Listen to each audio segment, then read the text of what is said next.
welcome back, everybody, to the Pittsburgh Pirates franchise here on MLB The Show 20. As today we continue season number 3 here in the month of September, nearing the end of the regular season, and it appears that our Pirates will very likely make the postseason. We're also going to be taking a quick look at the AA World Series. I guess I can't really call it the World Series, but the Eastern League Championship for our Altoona Curve. So that'll be part of today's episode as well. So a lot of different things to cover. It should be a fun one. I'm sure you all will enjoy it.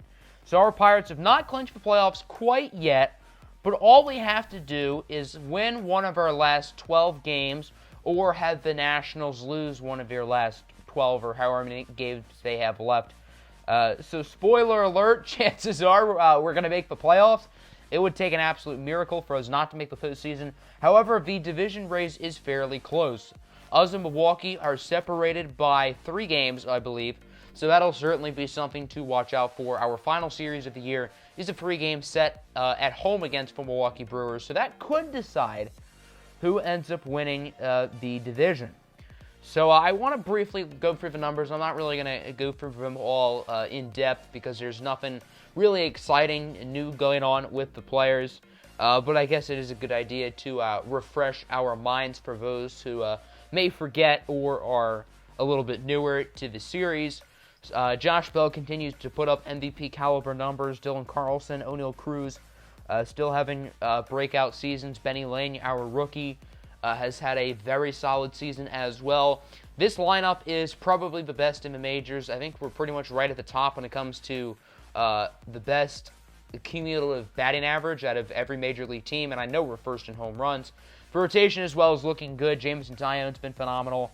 Urias has been solid. Musgrove and Yamamoto have been good. And then Mitch Keller has had a very solid breakout year. The bullpen has obviously been a different story. We've had guys struggle. We've had guys like Jace Fry and Aurelius Vizcaino get called down to the minors mid-season. Both of them are back up in the big leagues. So we are going to make a quick roster move. We're going to send down Roisel Herrera. I just don't think how he's played this year, and I don't think he's just really fit to be on the Major League roster here in the month of September. So for right now, we're going to move him back to the minors, and we're going to call up Tim Beckham. Beckham is a veteran bat. I know he's only a 63 overall. His numbers are not the greatest, but in pinch-hitting situations, he's a guy who I think I can trust a little bit more than Roisel Herrera. We already have the utility guy in Yandy Diaz, so Herrera isn't really needed, if you will. So here we go. Game 1 of a 4-game set at home against the Cincinnati Reds. With a win, the Pirates will clinch their first postseason berth in a hot minute, I'll tell you that. We've not watched the Pirates play the Reds this season, so I did want to pick out a Reds game here in September. We've seen the Cubs, Brewers, and Cardinals multiple times this season, but we have not seen the Reds quite yet. Jameson Taillon gets the start here. 12-6, 2.25 ERA, exactly 200 strikeouts, .94 WHIP. His numbers are sensational, to say the least, for sure, as he tries to continue his dominance as he strikes out Nick Castellanos. Here is the following batter. That ball goes into right, won't drop for extra bases, and the runner will stay at third.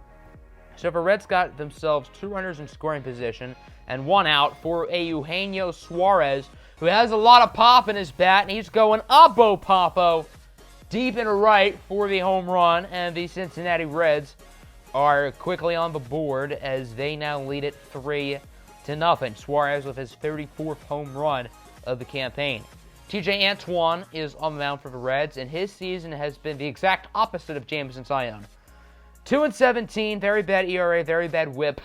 It has been an ugly season for Antoine. First batter of the game, Brian Reynolds, rips it into left. The left fielder drops it. There's Josh Bell. The umpire's going to say he went around as Antoine gets out of the first inning. Now into the second, Michael Saini. He's just a window shopper. Say it with me, kids, because he's just looking. Pirates got themselves a runner on now for Bo Bichette, and the shortstop bobbles it. So that'll put runners on first and third and 2 outs. Unfortunately for the Pittsburgh Pirates, the pitcher spot is up. Jameson Taillon, and he will strike out. TJ Antoine gets out of a jam, and we go to the third. Nick Castellanos better double check that swing. Now later in the inning, Eugenio Suarez with another deep shot, not quite over the fence this time, but it will drop for extra bases as Suarez gets the one-out double. Cincinnati has themselves 2 on in scoring position, 1 out, and another prime opportunity to drive in some more runs. Nick Senzel would draw the walk, and the following batter would ground into the 5-4-3 double play. The Pirate infield has more chemistry than a science project as Phillip Ervin cannot get to first safely. Bottom 3, Dylan Carlson strikes out. The next batter, however, Josh Bell, launches a nuke into right. You might as well call him Kim Jong-un. Bell with his 45th home run of the season, and the Pirates will bring the lead down to 1, making it 3-2. Nice shot from Bell, who continues to absolutely mash the cover off the ball, but Pittsburgh isn't done. Later in the inning now, O'Neal Cruz gets it into deep straightaway center. Saini cannot rob it, and that's a 2-run shot for O'Neal Cruz, his 34th of the season. What a power surge the Pirates have gotten this season from O'Neal Cruz, and it is now 4-3. However, the Reds are going to tie it in the 4th. The veteran Kyle Seager goes deep into right field, a longtime Seattle Mariner with his 14th of the year. And this game is tied up at 4. Very high-scoring game to start. Why not make it 5-4 as the Reds, actually 6-4. 2-run shot from Castellanos, his 21st of the year. Cincinnati now leads it by a score of 6-4. Bottom 4, Dylan Carlson. He's just doing a shot because he's just looking. Better double-check that purchase. Top 5 now, Eugenio Suarez unable to go 3 for 3 as he strikes out. Taillon doing a good job of striking out batters. Here's Nick Senzel going down, but he did allow 6 in this game as Joel Kuhnel now in here for the bottom of the 5th. 2 outs here for Eduardo Escobar. He hits that one more high than J.R. Smith during Game 1 of the 2018 NBA Finals. Would be caught right. Good inning from Kuhnel. Jesse Biddle now in for the bottom of the 6th. He's gotten 69 appearances this year. Nice. You want to know what else is nice? This beautiful home run off the bat of Bo Bichette. And the solo shot will cut the lead in half, making it 6-5. Bo's 19th home run of the season. On to the 7th, the flame-throwing Emmanuel Clase is in for the Pittsburgh Pirates. You guys want to see some magic? Boom, there's Nick Castellanos going down on the 99-mile-an-hour cutter. Tim Anderson now on the 4-seam fastball. Clase and striking out batters. Name me a better duo. Lucas Sims now in for Cincinnati. He strikes out Brian Reynolds, who was 3 for 3 before that at bat. Now here's Josh Bell later in the inning. Gets that one past the first and second baseman for a single. So now 2 on, 1 out actually. Prime opportunity here for the Pirates as Benny Ling up at the plate. He is going to strike out. Benny Ling wastes an opportunity there. Eduardo Escobar now up at the plate. He goes down on the low fastball. Lucas Sims gets out of a jam. Top of the 8th, more strikeouts. Here's Nick Senzel, Phillip Ervin going down, swinging, and then to end off the inning, why not add another one? Kyle Seager strikes out. Raisel Iglesias now in for the Cincinnati Reds here in the bottom of the 8th as he gets Bo Bichette to go down looking. Nice fastball, and we go to the 9th. The Fresh Prince of Pittsburgh, Will Smith, is now into the game as he strikes out that batter. And we go to the bottom of the inning. Robert Stevenson is in to close this one for Cincinnati. 33 saves in 39 appearances this year. Leading off the inning is the 9-hole hitter, Mark Canha, in as the pinch hitter. And he's going to start this one off with a single, so just like that, the potential tying run is on base. The potential game-winning run is up at the plate. Here's Dylan Carlson, deep ball into left center, but it's not deep enough, and it would be caught. Pirates down to their last out. And it is Josh Bell. This is the guy who you want up in this scenario. 1-2 pitch as he lines that one foul. At bat stays alive. 2-2 pitch now, and he hits that one really high, but not quite deep enough. Caught by Michael Saini, and the Cincinnati Reds win this game by a final score of 6-5. I forgot to show the box score, but basically both teams hit the ball decently well. Jameson Taillon got the loss. He wasn't awful, but I wouldn't say he was really good either. Luckily, we would win our next game, which means the Pirates have clinched a playoff spot. But before we get back to talking about the Pirates, I do want to quickly look at the Eastern League Championship Series. featuring the Altoona Curve.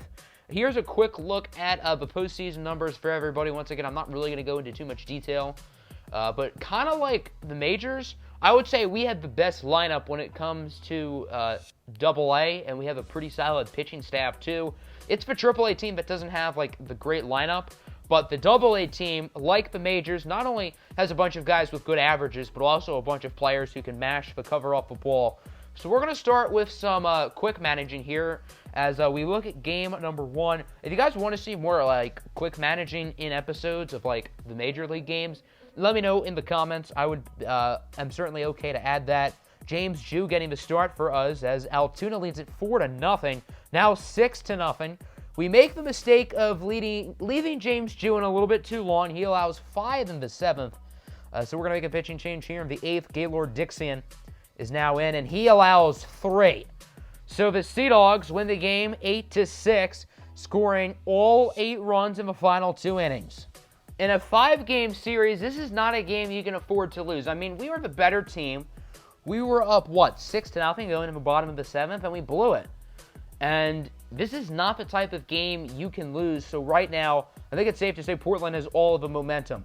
Our ace, Quinn Priester, gets the start here for game 2. Currently, we lead it 1-0 after scoring in the first. We've got ourselves a pitching duel.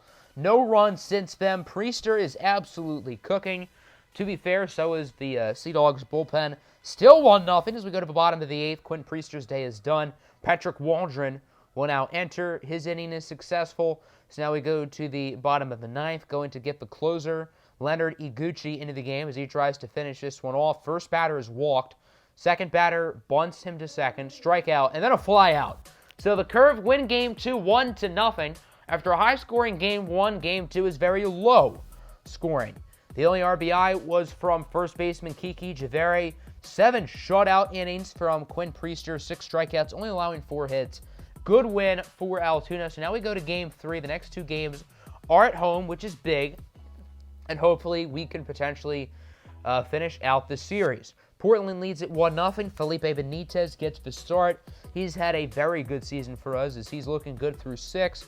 Going to make a pitching change going into the 7th. Adams Cuevas will enter, and he allows 1, so now it's 2-0. Still 2-0 as we go to the 8th. Another pitching change. Joel Cesar will enter, and he allows 2. So now it's 4-0. But we score 3 in the bottom of the 8th. This game is not over. Clayton Andrews enters in the 9th. It's now 5-3. So what's going to happen here? Craig Reese on for the save. Cuevas strikes out. Santiago's out. Duarte's out. That's how this game ends. Altoona loses it by a score of 5-3. And now we got to win these next 2 games, or else the Sea Dogs are the Eastern League champions. Benitez pitched quite well. He gets the loss. I don't know how he gets the loss, but whatever. So now game 4, we start off hot, scoring a run in the bottom of the 1st. Barack Herzog gets the start. Herzog, Benitez, and Priester are all very good pitchers. It's just the bottom end of the rotation that's the concern with this team. We put up 4 in the 6th, now leading 8-0. Herzog pitches 6 shutout innings, so now we need the bullpen to just finish this game off strong. Dave Grady will get the 7th shutout inning from him. Grady gets the 8th shutout from him. Now going into the 9th, we are going to send, we're going to send someone in the game.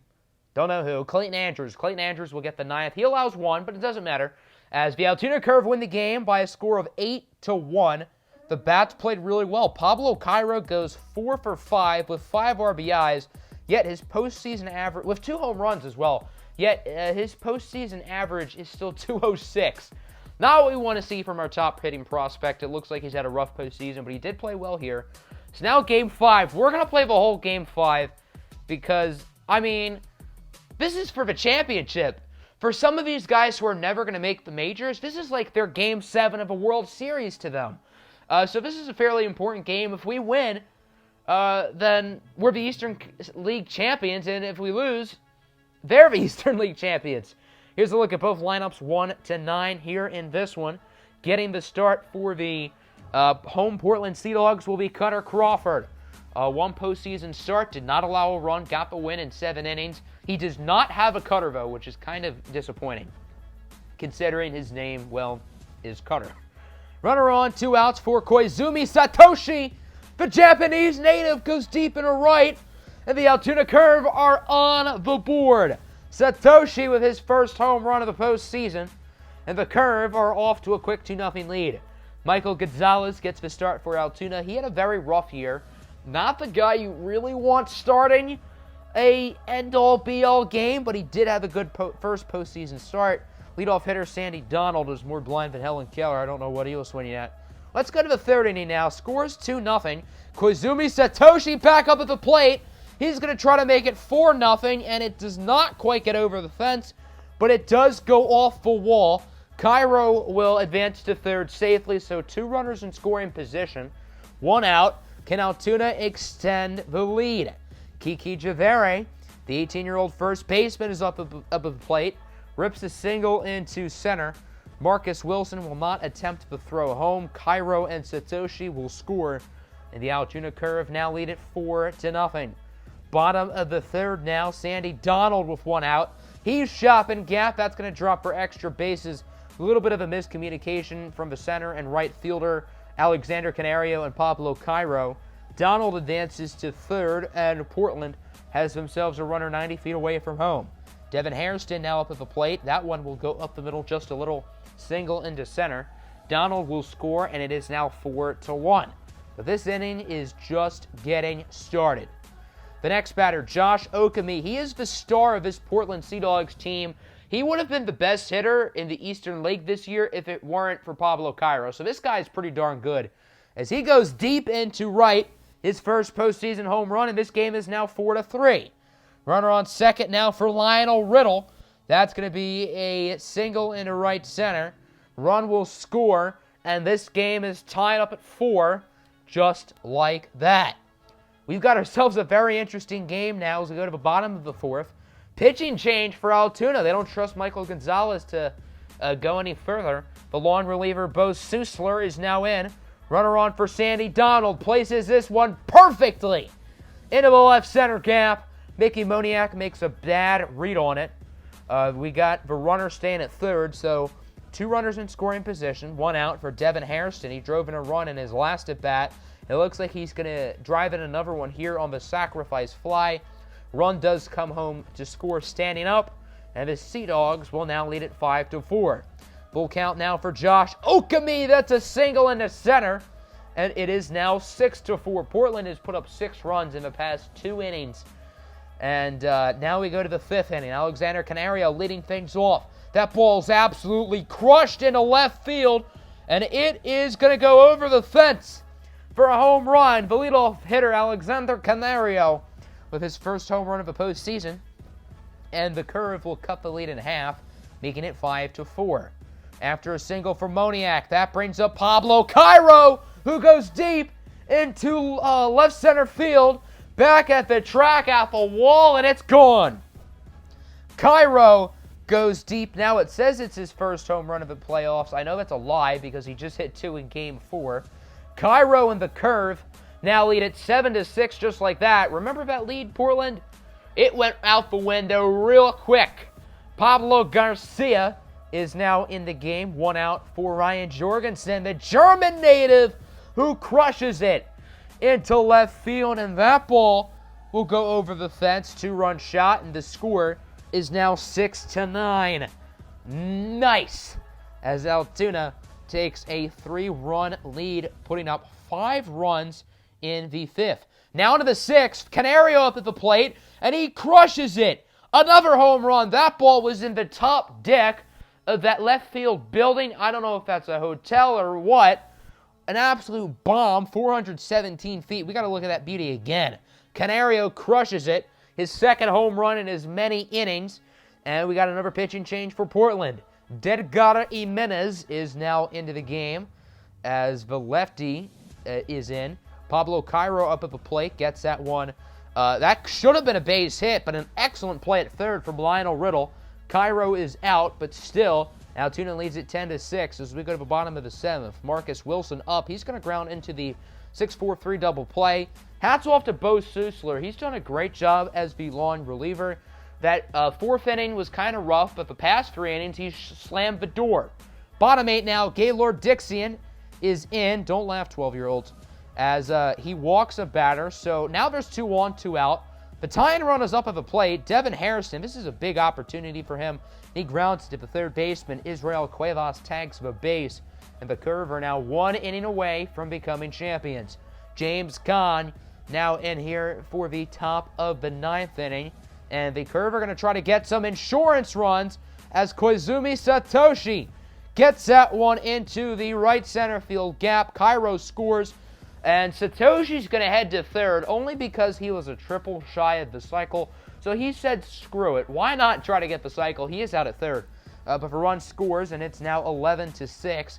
So here comes Leonard Iguchi, going to try to finish off the game and have the Curve crowned world champions. First batter of the inning, Josh Okami crushes it into right. His second home run of the game. Okay. Maybe this 9th inning is going to be a little more interesting than people expected. Okami with his second home run of the day. It's now 11-7. A couple batters later, Marcus Wilson rips a single into right, so 2 on. No outs, by the way. Leonard Iguchi is really struggling up to this point. It's now 11-8 after another RBI single. Full count pitch. Batter is walked. So the bases are loaded with 2 outs. The winning run is up at the plate, and it's Sandy Donald. 1-2 pitch. He strikes out on the curveball. And the Altoona Curve are Eastern League champions. It took a thrilling 9th inning to do so, but the Curve are champions after barely going over 500, 71-69. Very nice loss total. The Curve are, I don't really want to say world champions because there's another AA league. So we're the champion of like the 14, 15 teams in the Eastern League as these guys celebrate Koizumi Satoshi, player of the game. The whole lineup was incredible. 11 runs. The lineup just mashed the cover off the ball. I do think you got to give player of the game to Koizumi Satoshi, but you got to give credit to a number of other players. Alexander Canario went yard twice. Pablo Cairo went 4 for 5. Cairo is going to be really fun to have in the majors next year. Spoiler alert. Also had a home run from Ryan Jorgensen. Bo Susler gets the win. 4 really solid innings. If Susler didn't go 4 strong, we might not win this game. But you got to give credit to the Sea Dogs. They hit the ball really well. They made it a challenging 9th inning. They did not give up without a fight, but unfortunately for them, they were unable to do it. I haven't even mentioned who their affiliate is. They are the AA affiliate of the Boston Red Sox. Kind of wish I mentioned that, but oh well. It is what it is. It is what it is. So now that the championship is finished, all of our attention for the rest of the season is going to be on the Pittsburgh Pirates, the Major League squad, as they gear up for their playoff run. Yes, we actually have playoff baseball. So we simulated to the last series of the season, and not only have we clinched the division, but we've also clinched the top seed in the National League. So I was planning on having next episode be the final series of the year against the Brewers, but since we've already won the division and gotten the top seed, we have nothing to play for. And the Brewers don't have anything to play for either. They have already clinched the top wild card spot, so this series is pretty much meaningless for both us and the Brewers. But there are a few other teams to watch out for. The Padres, Dodgers, and Mets. Probably going to be the Padres who ends up playing Milwaukee in the wild card game. And we would actually sweep the Brewers to finish the season. So we finished season 3 with a record of 102-60, the top record in the National League. And finally, our Pirates get playoff baseball. Pirates fans have been long waiting to hear this, but you guys are in the playoffs. We do have a few awards. Benny Lane wins National League Rookie of the Year. Josh Bell wins the Hank Aaron Award. I'm not going to go full detail into the stats just because we've had a pretty long episode today. So I'm going to go over stats either next episode or once we start the offseason.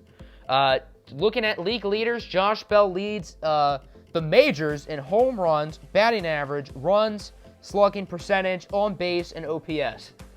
Wow. What a year from Josh Bell. And then Jameson Taillon leads in whip. So maybe Josh Bell was snubbed for MVP, maybe not. I looked at Juan Soto's numbers. His numbers were really good too. So time to simulate this wild card game. Will it be the Brewers or the Padres? And it's San Diego. The Padres upset the Milwaukee Brewers, so our NLDS matchup will be against the San Diego Padres. Here's a look at the playoff bracket. Rays beat the Yankees in the AL wildcard game. 3 teams in the AL East made the playoffs, as the Red Sox are the top seed. So here's a look at the box score. Joey Lucchesi pitched 8 shutout innings for San Diego. The Brewers scored 3 in the bottom of the 9th, but it was not enough. San Diego wins the game by a score of 8-3. Noah Syndergaard was not great. Neither was the bullpen for Milwaukee, to be fair. And their season, just like that, is over. So next episode, we will kick off the NLDS. We're going to play the first 2 games of the series against the Padres. Should be fun. I'm pumped. Hope you guys are too. Deuces.